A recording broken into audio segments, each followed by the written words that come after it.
비가 이렇게 부슬부슬 내리는 날인데도 하나님의 말씀이 고파 예배하고자 오신 우리 사랑하는 캠코 성교의 지체들을 주님 오늘도 장중에 붙잡아 주셔서 이들의 갈급함, 이들이 바라봄, 그리고 이들이 나아갈 바를 주께서 함께하여 주셔서 그 은혜가 이 예배 가운데 임하고 돌아가 또 삶의 터전 위에서도 그 은혜를 향유하며 느끼는 그리고 지속하는 시간, 그 은혜의 시작이 되는 이 예배 되어질 수 있도록 성령 하나님 우리와 함께하여 주시옵소서. 마음이 가란 자에게 충만함을, 주님께 달려가고자 하는 자에게 다리의 힘을, 그리고 주를 바라보고자 하는 자에게는 눈의 안목의 큰 은혜를 더해 주실 것을 믿사오며 살아계신 예수님의 이름으로 기도합니다. 아멘. 네, 오늘 격가지 신앙이라는 제목 가지고 주의 말씀 함께 나누겠습니다. 캠코 선교회 수요 모임을 오는 것은 결코 쉬운 일은 아니라고 생각합니다. 아마 바쁜 일상 가운데 점심시간에 틈을 내어서 온다는 것 쉽지 않지만은 지속적으로 고정적으로 오시는 여러분을 보면 저도 오는 것이 참 기쁘고 도전이 많이 됩니다. 근데 말입니다. 여기 오실 때 각자 어떤 생각을 가지고 올라오십니까? 아마 습관처럼 오시는 분도 계시고 그것도 참 좋은 습관이라고 생각합니다. 그러면 아니면 누군가는 답답해서 또 삶의 해결함이 있을까 싶어서 오시는 분도 계실 것 같고, 그리고 주님이 너무 좋아서 또 오시는 분이 계시리라 생각합니다. 각자의 생각에 따라 반응도 다를 거라고 생각하고요. 그 가치에 따라 삶의 또 지평도 달라지리라 생각하는데, 오늘 바울이 고린도 교회 성도들을 향해서 또다시 제시하는 하나의 방법을 보면서 모든 생각을 잠시 정리하고 바울이 우리에게 제시하는 생각으로 오늘 정신을, 그리고 우리의 생각을 한번 집중해 보았으면 좋겠습니다. 아시다시피 고린도전서는 수없이 여러분에게 반복하여 말씀드리지만 Q&A입니다. 고린도 교회 안에 여러 가지 분란이 있었죠. 복음으로 시작하다가 세상 정욕에 무너져서 탐심으로 교회가 가득 차서 어찌할 바를 몰라 성도들이 질문을 모아 바울에게 편지를 보냈고, 바울은 그 질문을 다 모아서 답을 해주는 형식으로 이 서신이 써져 있었습니다. 그러나 우리가 이제 벌써 7장이면 이제 반을 지나고 있는데 고린도 교회가 하는 질문들에 대해서 여러분 한번 고민을 해보셨습니까? 질문들이 대부분 다 신앙에 대한 고민보다는 삶의 여정에 대한 고민들이 많습니다. 가장 먼저 이제 바울에게 던졌던 질문은 신앙적인 질문이긴 해요. 고린도 교회 안에 분파가 생긴 것에 대한 질문으로 시작합니다. 그래서 바울파, 아볼로파, 개박파, 예수파 이렇게 해서 적어도 4개 이상의 분파가 생겨서 치열하게 다툼이 있었지만 신앙의 문제라기보다는 권력 다툼이죠. 그리고 자신들의 이권에 대한 싸움에 어떤 평가를 내려달라는 바울에게 질문이었고, 그 뒤로 굉장히 사소한 문제들을 나열하고 있는 것을 보게 됩니다. 그 다음에 등장하는 것이 음행에 대한 문제였죠. 부자가 한 여인을 취하면서 그 문제가 이제 고린도 안에 신체적으로 숨겨져 있는 여러 가지 음란의 문제를 넘어서서 그 시대의 문화적인 차원까지 더듬는 문제를 보게 됩니다. 그러고 나서 이제 그래도 앞에 질문들이 조금 대의적인 질문들이라고 볼 수 있습니다. 근데 갈수록 질문 자체가 좀 이상합니다. 우리가 이제 6장, 7장을 살펴보는데 핵심적인 것이 이제 음행의 문제에서 결혼의 문제로 좀 넘어가고 있고요. 결혼의 문제에서 오늘 어떤 질문입니까? 처녀에 대한 얘기까지 질문이 들어갑니다. 오늘 어떻게 시작합니까? 7장 25절입니다. 처녀에 대하여는 내가 주께 받은 계명이 없으되 주의 자비하심을 받아서 충성스러운 자가 된 내가 의견을 말해주겠다. 이젠 답도 제대로 안 제시합니다. 바울이 성도들의 질문을 한 거예요.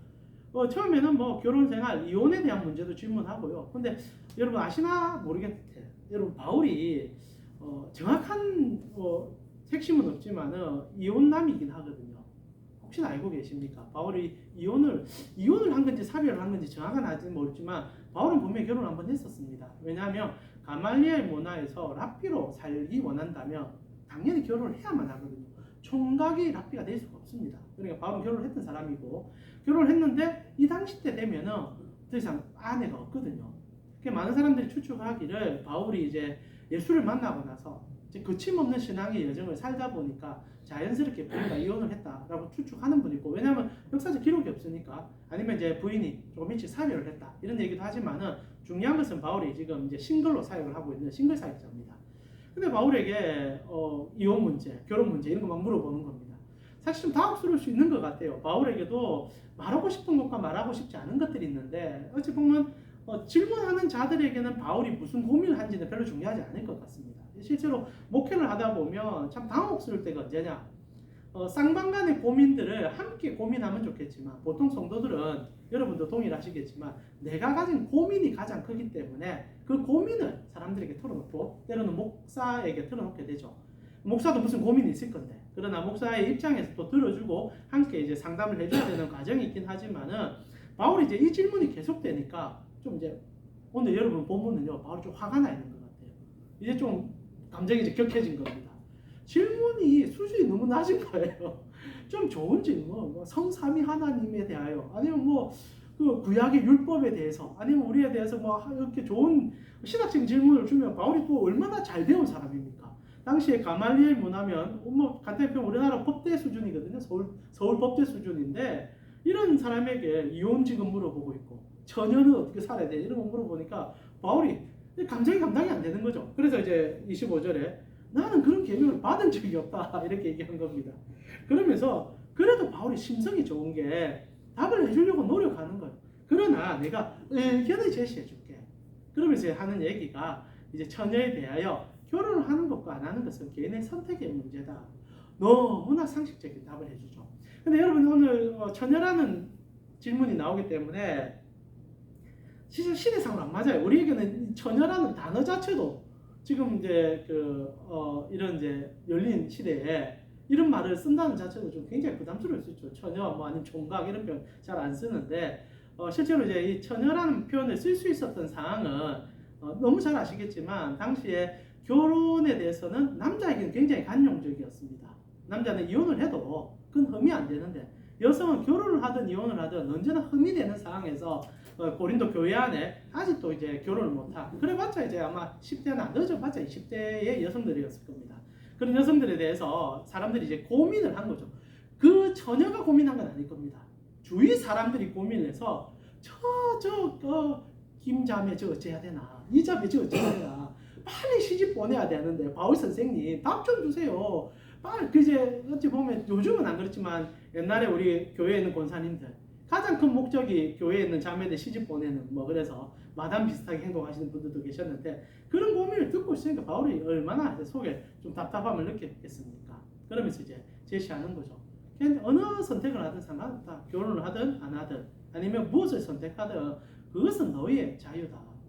사랑하는 우리 캠프 선교 지체 여러분, 이런 질문이 잘못됐다고 생각하지 않습니다. 지금 바울에게 하는 질문들은 우리가 살아가는 삶 속에 일어날 수 있는 많은 문제에 대한 고민입니다. 실제로 살다 보면은 여러분이 하나님 앞에 들고 가는 많은 질문과 고민들이 있을 거라고 생각을 해요. 근데 말입니다. 여기서 우리 신앙인들이 관가하여 잊지 말아야 되는 것은 무엇이 기본이 될 때 그 문제를 해결할 수 있는가를 생각해 본다는 거죠. 지금 바울이 조금 마음을 이렇게 어려워하는 이유 중에 하나는 그들이 하는 질문에 대한 답은 굉장히 단순하기 때문입니다. 바울이 해라 안 해라고 답 내려주면 사실 얼마나 쉬워지겠습니까? 실제로 한국 사회에 해라 안 해라라고 여러분에게 가장 큰 멘토가 지금 3인이 있습니다. 대한민국 3인 멘토 아십니까? 백종원, 오은영, 그리고 강용석, 누구죠? 개 대통령. 강영우. 여러분 좋아하시죠? 특히 이제 여성분들은 오은영 씨 너무 좋아하고, 저는 개인적으로 백종원 씨 참 좋아합니다. 그 음식에 대한. 그리고 이제 강영우 씨도 그렇고. 근데 3대 이 멘토들의 동일한 공통점을 아십니까? 이분들 모든 고민들을 하향 평준화시켜줍니다.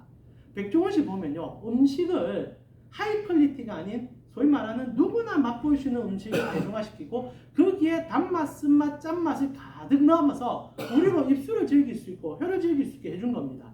백종원 씨가 나쁘다는 얘기가 아니라 그분이 주장하고 그분이 해준 솔루션이 시장을 살리기도 하고 사업을 살리기도 하지만은 실제로 요리의 생명을 걸고 있는 정말 내 손의 기술을 너무나 귀하게 여긴 사람들에게는 백종원은 굉장히 불편하죠. 왜냐하면 자신이 온 힘을 다해서 만든 요리는 백종원이 말하는 솔루션에 들어가면 하찮은 음식이 되어버리기 때문이죠. 동일하게 오은영 씨가 최근에 가장 큰 문제를 일으키고 있었습니다. 혹시 아십니까? 여러분 저도 오은영 씨 그 금쪽 같은 내 새끼인가? 한 번씩 보면은 부모도 문제고 애도 문제인데 그러면서 제 자녀와 저를 좀 생각하는 시간을 갖는데 여러분 오은영 씨가 지금 메가 힌트를 치는 이유 중에 하나가 오은영 씨가 심리학자거든요. 근데 여러분 혹시나 프로를 보면 오은영 씨가 심리학 용어를 쓴 적을 한 번이라도 보신 적 있습니까? 단 한 번도 안 씁니다. 탁월하신 거죠. 그러니까 소위 말하면 우리 목회도 똑같은데 제가 뭐 삼일체를 얘기하고 신학적인 얘기를 하면서 뭐 역사적 예술을 얘기하면은 여러분 힘들 겁니다. 근데 그것을 일반 대중적인 언어로 풀어내는 사람들은 탁월한 설교자가 되겠죠. 근데 여기에는 단점이 하나 있죠.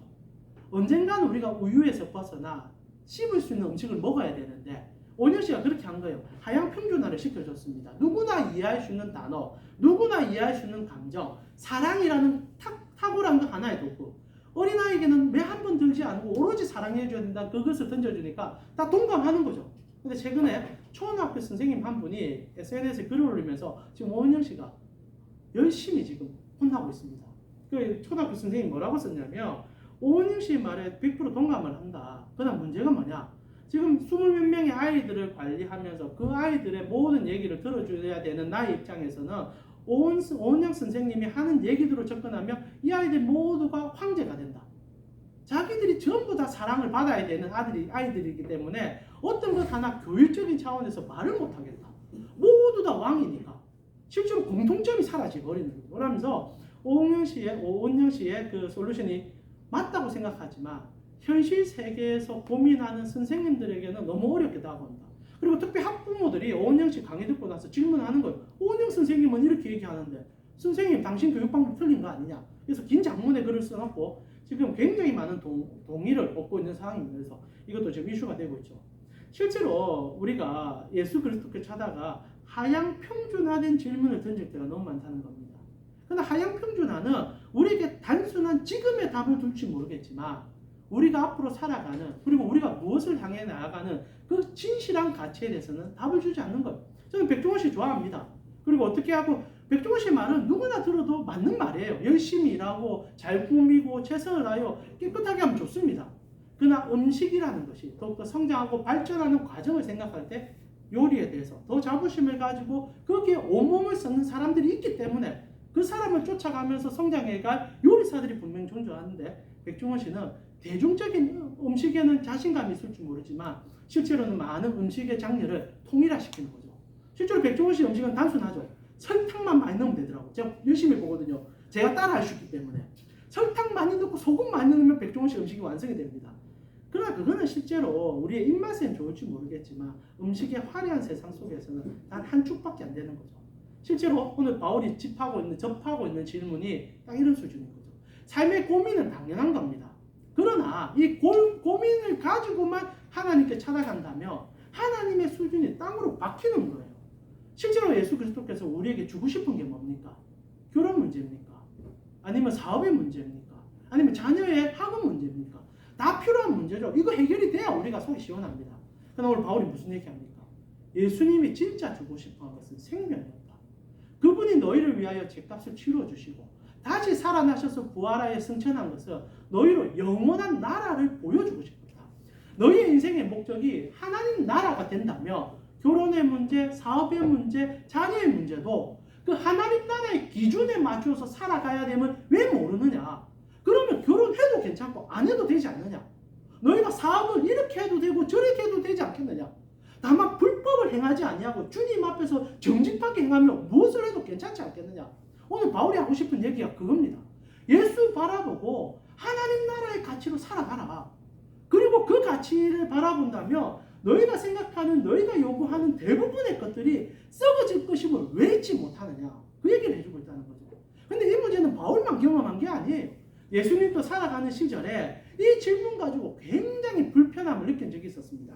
여러분 누가복음 12장을 살펴보면은 한 사람이 찾아와서 예수님께 이런 질문을 던져요. 제가 한번 읽어드릴게요. 누가복음 12장 13절입니다. 무리 중에 한 사람이 이르되 선생님 내 형을 명하여 유산을 나와 나누게 해주세요. 재정 문제에 대해서 예수님께 답을 구합니다. 저는 이게 불편하지 않다고 생각합니다. 왜냐하면 답답하니까. 당장 어떻게 해결할지 모르니까. 그래도 내보다 좀 더 나은 아니 하나님과 더 가까운 분이라 생각하니까 목사를 찾아가고 전도사님 찾아가서 질문하는 거죠. 근데 예수님께서요 바울 같지 않습니다. 바울은 그래도 유순하게 나는 하나님께 받은 답은 없지만 내 생각엔 이래. 그러면서 살짝 꼬아가지고 그런데 너희 제발 이런 질문도 중요하지만 하나님 나라 같이 잃어버리고 이거 자꾸 고민하면 하나님과 내가 사라져버려. 그러니까 더 하나님 바라봐야 돼. 이렇게 유순하게 대답하는데 예수님 유순함이 없습니다. 여러분 예수님 바로 만나는 게 참 좋다 생각하지만 진짜 예수님 만나면 큰일 나요. 언제 칼같이 다 잘라냅니다. 바리새인 보고 뭐랍니까? 이 개, 뭐 X, 뭐 짐승의 새끼 이렇게 얘기하지 않습니까? 예수님 진짜 무서운 분이거든요. 우리 너무 사랑하니 그런데 실제로 예수님은요 칼이에요 칼. 맞는 것에서 맞는 거고 틀린 건 틀린 분이거든요. 질문합니다. 땅 어떻게 나누고 제사 어떻게 나눠야 됩니까? 14절에 이르시되 이 사람아 누가 나를 너희의 재판장이나 물건 나누는 자로 세웠느냐. 사실 바울이 이 말 하고 싶었을 거예요. 더 이상 이런 질문 하지 마. 내가 이러려고 너하고 목회하냐 얘기하고 싶었을 거예요. 15절에 그들에게 이르시되 상가 모든 탄심을 물리쳐라. 사람의 생명이 그 소유에 넉넉한데 있지 않다. 더 이상 돈 타령하지 마. 너 그 재산 제대로 나눈다 치자. 그거 가지고 네가 천국 얻을 수 있다고 생각해? 너에게 진짜 중요한 게 뭔데? 사업의 문제 가져왔습니다. 자녀 문제 가져왔어요. 그리고 소위 말하는 이제 직장 문제 가져왔습니다. 예수님은 단호하게 얘기합니다. 그거 왜 너희들 갖고 오는데? 내가 지금 생명 끊어가지고 너에게 영생을 줬는데 그거 가지고 너희한테 질문한다고 그게 답이 되냐? 지금 네가 봐야 될 것은 하나님 나라의 가치가 이 땅에 임한 거야 라고 지금 막말을 하시는 거예요. 근데 이게 진짜 성도에게 가장 필요한 답이 아니겠습니까? 그러면서 예수님께서 그 다음에 비유를 하나 들어줍니다. 그게 이제 12장 16절부터 후반절인데 잠시만 읽어드리면 이래요. 또 비유로 그들에게 말하여 이르되 한 부자가 그 밭에 소출이 풍성하여 잘 아는 얘기입니다. 부자가 돈을 많이 벌었어요. 그리고 너무 기분 좋았고 창고에 가득 채웠습니다. 그리고 그날 밤에 허허 웃으면서 이야 이제 이 돈 가지고 내 평생 누리고 살겠다. 그때 19절에 이렇게 됐습니다. 또 내가 내 영혼에게 이르되 내 영혼아 열의 쓸문을 많이 쌓아뒀으니 평안히 쉬고 먹고 마시고 즐거워하자. 그때 하나님이 이렇게 말합니다. 어리석은 자여 오늘 밤에 내 영혼을 도로 찾아가리니 그러면 내 준비한 것이 누구의 대시 되겠느냐 하셨으니 21절에 자기를 위하여 재물을 쌓아두고 하나님에 대하여 부요하지 못한 자가 이와 같아라고 얘기하는 거죠. 이게 하나님의 답이라는 거죠. 그러나 우리에게는 불편한 답입니다. 우리는 그렇게 듣고 싶은 답은 아니죠. 그러나 신앙의 정점과 신앙의 여정은 여기서부터 시작합니다. 여러분 오늘 예배에 무엇을 생각하고 오셨습니까? 첫 질문이었습니다. 다양한 질문과 아니면 습관처럼 오신 분도 계실 겁니다. 그러나 습관도 좋고요. 고민도 좋습니다. 그러나 단 하나로 통일하십시오. 예수 그리스도. 그분이 우리에게 주신 것으로 통일해 주십시오. 그리고 제가 무단히 말씀드릴 수 있습니다. 여러분에게 이게 답으로 느껴지지 않을 수도 있겠지만 결국 그게 답입니다. 예수님께서 오늘 얘기한 것처럼 창고에 우리가 삶으로 고민하면서 채우는 것들이 많이 있습니다. 그러나 생명의 주권자가 그것이 아니다라고 얘기한다면 그건 무슨 소용이 있겠습니까? 살아도 주님 나라를 바라보시는 여러분이 되셔야 되고 삶의 여정을 끌어가도 주님의 이름을 높이겠다고 얘기하며 살아갈 때 그 삶이 진짜 가치 있는 삶임을 잊지 말아 주십시오. 오늘 여러분이 캠코 안에서 고민하고 실험하고 계시라 생각합니다. 세상과 똑같은 고민을 하지 마십시오. 백종원 씨, 오은영 씨, 우리 형님, 또 강씨입니다. 저는 강아지 별로 안 좋아합니다만, 그 세 분이 주시는 그런 솔루션이 나쁜 건 아닙니다. 그런 것들은요, 여러분 그분들에게 물어보시고 이곳에 와서 물어보는 것은 생명과 영생과 하나님 나라 아니겠습니까? 그리고 그것이 분명하면요, 여러분의 삶의 본질이 분명히 더 달라질 것입니다. 썩어질 것에 온 마음을 쓰지 마시고 영원한 것을 사모하기 위하여 하나님을 쫓아 나아가시는 여러분이 되어질 때 그곳에서 생명의 씨앗이 캠프 안에 뿌리 박을 뿐 아니라 여러분을 통하여 그 답을 얻는 자들이 죽게 돌아오는 역사들이 일어나게 될 것입니다. 이제 우리 같이 한번 기도하면서 마무리했으면 좋겠는데요. 오늘 한국 사회도 그렇고 우리 교회도 그렇고요. 사실 바울이 답해 주기는 바랬지만 참 당혹스러워하는 질문이 주가 이루어버렸습니다. 교회가 사실상 신앙 안에서 하향평준화가 되었어요. 단순히 먹고 사는 문제, 그리고 자녀의 문제, 환경의 문제, 직장의 문제가 우리 삶의 고민의 거의 대부분이 되어버렸습니다. 여러분 속에 예수님은 누구십니까? 여러분에게 하나님 나라는 어떤 가치고 특별히 예수 그리스도께서 십자가에 못 박혀 죽으신 그 십자가는 어떤 가치로 다가오고 있습니까? 사실 오늘날 우리에게 십자가는 지나가는 하나의 도구일 뿐이었고 우리 삶에 영향을 주는 은혜는 아니게 되어버린 것 같습니다. 오늘 바울이 분명히 말합니다. 십자가를 회복하고 예수 바라보는 신앙으로 살아간다면 삶의 어떤 선택을 하든 그 가치에 혼동이 일어나지 않을 것이다. 너희의 반석되는 예수 붙잡고 무엇을 하든 죽게 하든 하라. 그리하면 그곳에 복음의 영생의 은혜가 첨예하게 일어날 것이다.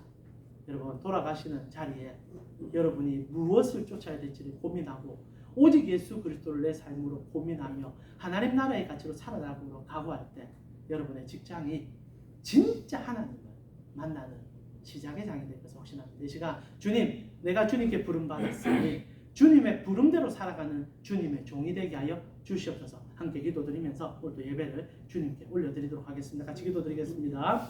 하나님 감사합니다. 오늘도 우리 사랑하는 캠고 성도의 지체들과 함께 이 귀한 시간에 다시 한번 복음으로 살아가는 삶의 고민을 나누었습니다. 여전히 우리는 삶에 많은 고민과 어려움 속에 닫혀 있는 것도 사실이지만 주님, 다시 한번 주님을 바라봅니다. 이 고민을 위하여 오셨지만 그 중요한 생명을 다 바쳐 우리의 생명을 구원하신 주님, 오늘도 우리 사랑하는 캠코 성도의 지체들과 함께 이 캠코 안에서 주님의 나라를 사모하고 주님의 뜻을 이루고 십자가의 연회를 다시 한번 우리 마음의 새김을 통하여 주의 나라를 이루고자 각오하고 그 뜻 가운데 일어나기를 바라고 나아가는 우리 성도의 지체들이 되어지기를 기도합니다. 돌아가는 발걸음에게도 그리고 교제하는 발걸음에도 어떻게 하면 주를 기쁘게 할까, 어떻게 하면 주님의 나라를 이룰 수 있을까를 한 번이라도 더 말할 수 있는, 그리고 그 고민으로 주님의 뜨거움을 경험하는 우리 성도의 지체들 되어질 수 있도록 인도하여 주시옵소서.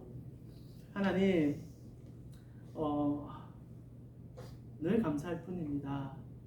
우리가 세상의 풍조 속에서 다시 죽음을 향하여 질주하는 인생인데 그 가운데 핀셋처럼 우리를 뽑아서 빼내어 주어 우리가 이때까지 단 한 번도 보지 못한 영생의 시작을 예수 그리스도의 십자가를 통해 보여주신 하나님, 오늘도 우리가 예수님 다시 보고자, 아니 늘 보는 예수지만 다시 한번 강렬하게 느끼고자 이 예배 가운데 참석했습니다. 주님, 우리의 삶의 시작은 주님이었고 우리의 끝에 만날 끝도 예수님인 것을 고백합니다. 그리고 삶을 살아갈 때도 주님으로 씨름하고 주님으로 고민하기를 원해봅니다. 돌아가는 발걸음에게도 주님께서 예수님과 동행하는 임마누엘 된 은혜를 이들의 삶에 느끼고 확장하고 그리고 주님을 향하여 삶을 살아가는 그 영광된 은혜를 허락하여 주실 것을 믿습니다. 지금은 우리 주 예수 그리스도의 은혜와 하나님 우리 아버지의 무한하신 사랑과 성령님의 감화, 감동, 교통케 하시니 주를 위하여 주를 바라봄으로 주의 뜻 안에서 살아가기를 원하는 캠코 선교의 지체의 머리 위에 지금부터 영원토록 함께 있을 지어다. 아멘. 수고하셨습니다.